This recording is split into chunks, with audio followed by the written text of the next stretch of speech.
20-21 દિવસ થઈ ગયા છે સર આપણે ચાલુ કર્યું. કઈ કઈ વસ્તુ બનાવો છો? આપણે ત્યાં કુંભળિયા ભજીયા છે, હા. બટાકા પૂરી છે, ટામેટા પૂરી છે, ફ્રેન્ચ ફ્રાઈઝ છે, હા હા ચા, કોફી, હોટ ચોકલેટ.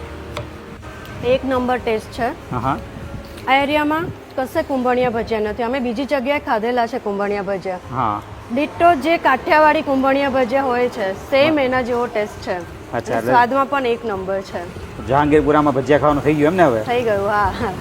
એનો ટાઈમિંગ શું છે? અહીંયાનો ટાઈમિંગ છે બપોરે 1 થી રાત્રે 1-1:30 સુધી, જેવી રીતના આપણા કસ્ટમરની રિક્વાયરમેન્ટ હોય એવી રીતનું. હા હા દેશી વિદેશીની અંદર કાફેની અંદર દેશી કુંભણિયા ભજીયા 10 આઉટ ઓફ 10 સોલિડ.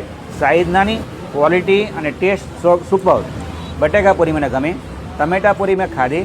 ટમેટા પૂરીમાં હજી ઇમ્પ્રુવમેન્ટ થઈ શકે છે, કારણ કે ઘણી જગ્યાએ એટલી મસ્ત મસ્ત ટમેટા પૂરી ખાધી ને તો હજી એની નજીક નથી પહોંચ્યા.